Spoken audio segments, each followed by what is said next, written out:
we will deal with the most challenging group of people to deal with in any country, and that's journalists. We usually measure our success or failure in correcting the image of Islam among non-Muslims. These words are signed by an unknown Danish name, Knud Holmboe, unknown person, until he became one of the assistants of Omar al-Mukhtar. He became actually his private photographer.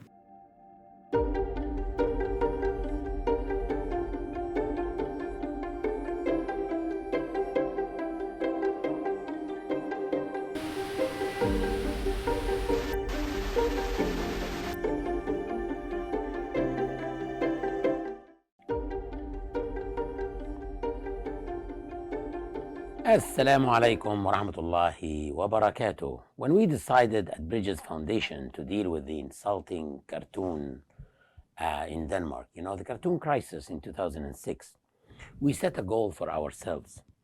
Then we worked to achieve this goal. This is how we always work. We have to set a goal first. We made a plan and phased goals.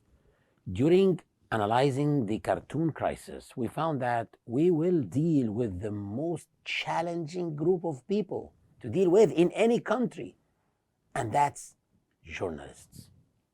We usually measure our success or failure in correcting the image of Islam among non-Muslims through a questionnaire, forms that are distributed after our lectures, and people fill it out.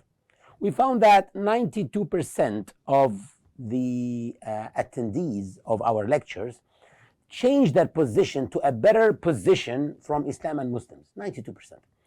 And they changed their idea to a better idea about Islam. 7.5% remain as negative as they were, and about 0.5% converts to Islam.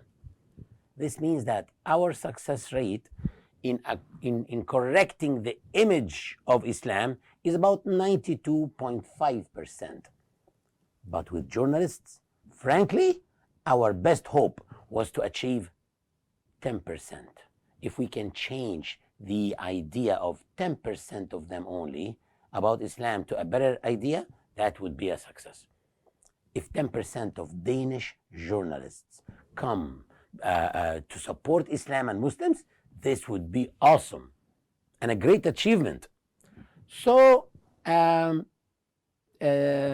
we held a preparatory meeting with the British journalist Yvonne Ridley, who attended in Egypt. He came to Egypt and she attended with us.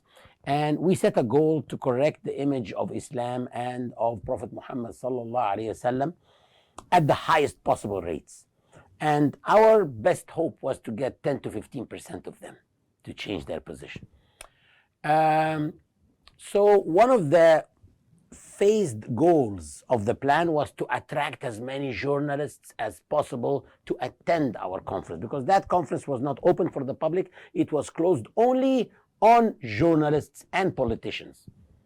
And I was afraid that they would boycott the conference, especially since Muslims all over the world started a boycott against Danish products. There have been a smear campaign for any Danish involved anywhere in any dialogue with Muslims within Denmark also. So the people could have been afraid to get into any dialogue with Muslims too. So I went several times to prepare for the conference. I went to Denmark several times before the conference. I asked about the best conference ever held in Denmark and was well attended by journalists especially. And they said it was the Baha'i conference. They held a year ago a conference, and the Baha'is held it, and it was well attended. 3 people who attended the conference. What was the most that attracted you to attend? What attracted you to attend the conference of the Baha'is? And 2 of the 3 people told me the invitation. The invitation was very special and attracted us to attend. So I decided to make an invitation that they had never seen before. I went back to Egypt and I met with the founders of one of the biggest companies in the marketing arena. And we brainstormed together. And we came up with a very beautiful idea. Our invitation form will be a 3D card box with a picture of a bridge on it, a symbol for building bridges between cultures. Then if you open the box, you don't find an invitation, but a chocolate bar, a small chocolate bar, on which there is a sticker. On it, it states the conference venue, Copenhagen Marriott Hotel, and the conference date and the conference time on the sticker on the chocolate bar. If you lift the chocolate bar to eat it, you will find a colored invitation folded and located under the bar, and it contains all the details of the conference and the speakers.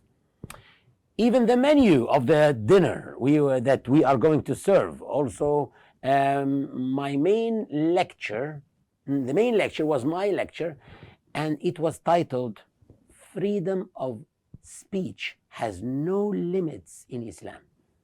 Of course, at that time, the main disagreement between the East and the West was freedom of speech and freedom of expression. The West says there are no limits for freedom of speech. The East and the Islamic world says there are limits for freedom of speech. So when the Imam who is coming from Egypt says freedom of speech has no limits in Islam, then there is a story to write. It can be written about in newspapers, and then newspapers. It deserves to come and to attend and to hear. This is actually, this was a means of attracting as many of them to come and attend. My whole goal at this point was to attract the journalists to come to the conference room and not to interrupt the conference or not to boycott the conference, so that it doesn't fail. So when the person opens the invitation box, he finds in the back of the lid of the box a beautiful phrase that says, the peoples of the East and the West are the branches of the same tree. And if a person looks at the root of the tree, he will find so and so. So very nice words, very beautiful words, peaceful words about human brotherhood and the commonalities between peoples of the East and the West. But these words are signed by an unknown Danish name, Knud Hombo, unknown person. We created a website for him, by the way, knud-hombo.com. Certainly, every one of those journalists who will open the invitation will find this beautiful phrase, and he will see a Danish name under this phrase. So he will definitely enter the website. When he enters the website, imagine what he or she will find. Who is Knud Hombo? Who is this Danish person who is saying those beautiful words? He is actually the first convert to Islam. Okay? The first convert in Denmark to Islam. And what was his occupation? He was a journalist, like them. Okay, how did he die? He died as a martyr of freedom of speech. The one who killed him was Mussolini, because he refused what he wanted from him. He refused to be dictated by Mussolini. Mussolini was dictating on him that he should not publish certain things. And this was Allah's favor upon us.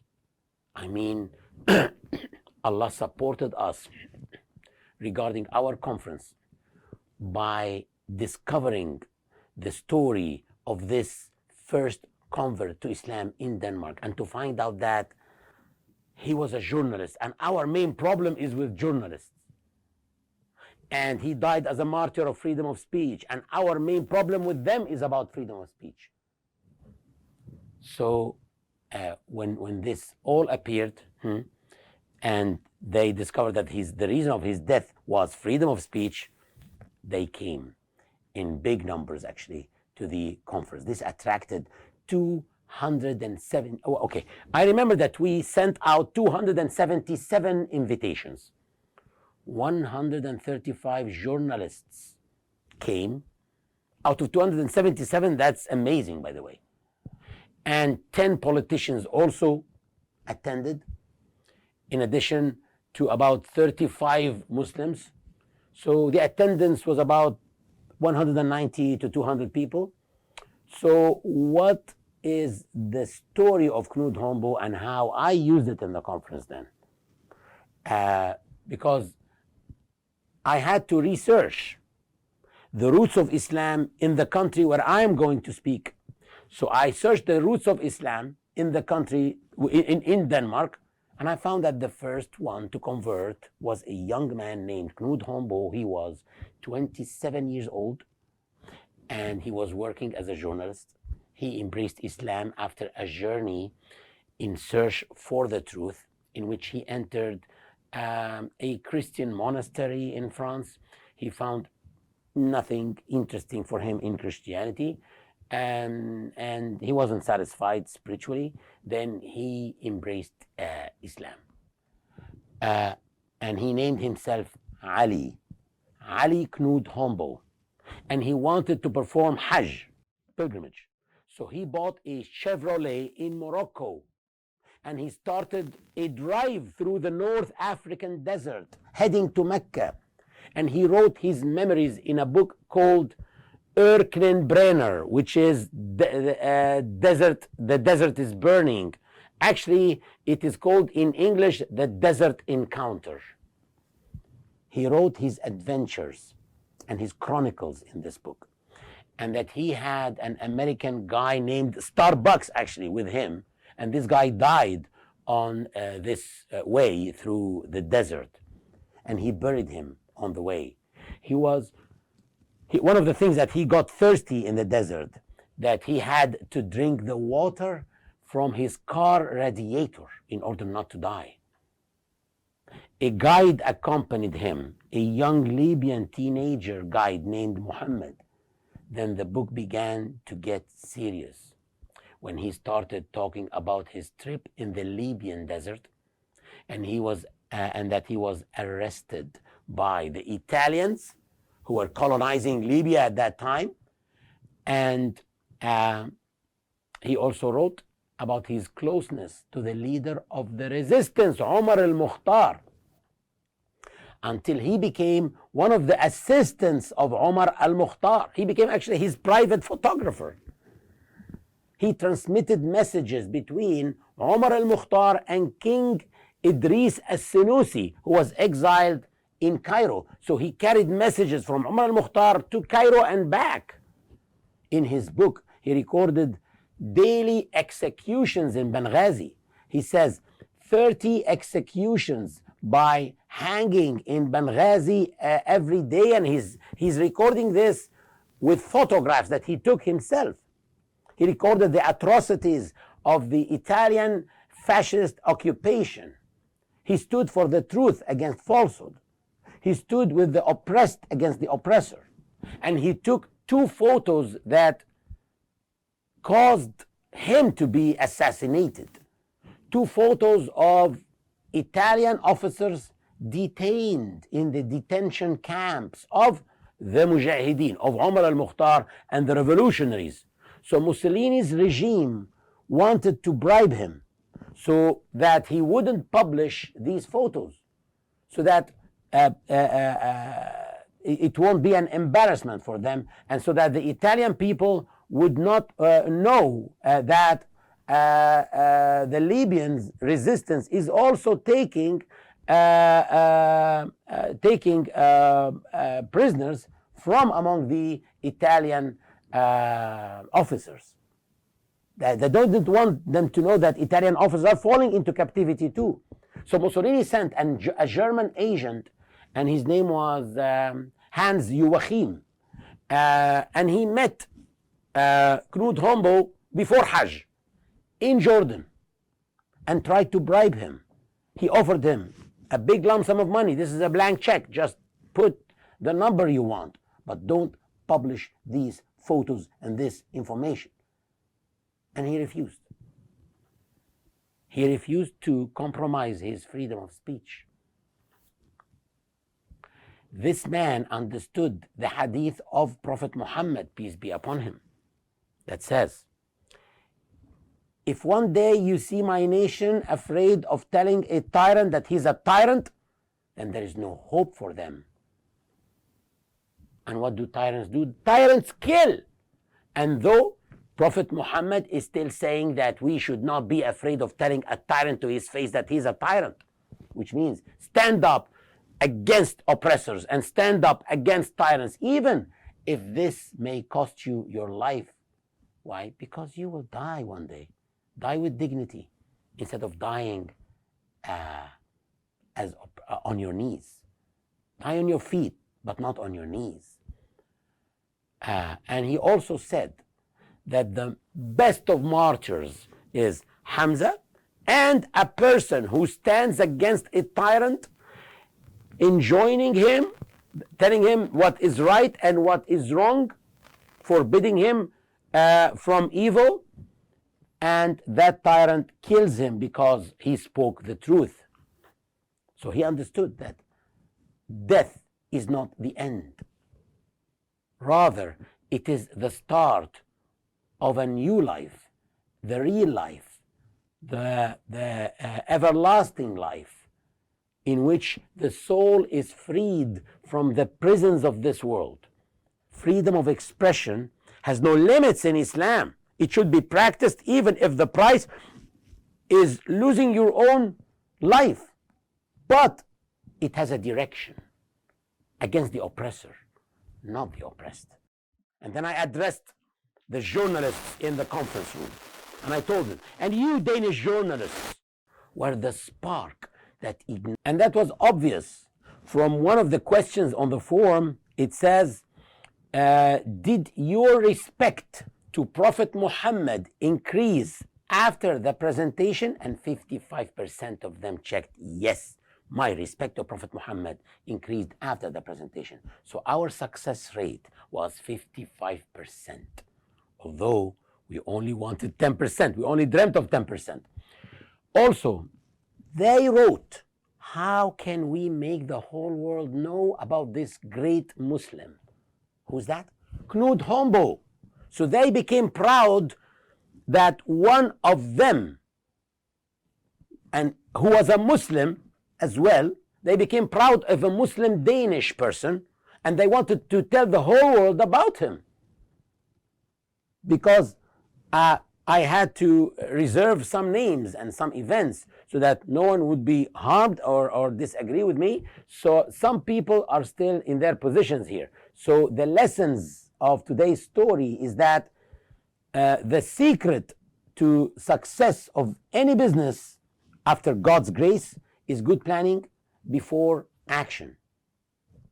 Even in Islamic work, in charity, in charities, you must have a clear goal. Then you evaluate your words and your actions and see if this goal will be achieved through these words or these actions. Go for it. If not, then don't. So there must be always good planning before Islamic events and Islamic work. And Jazakumullah khairan. Thank you very much for your time. Assalamu alaikum.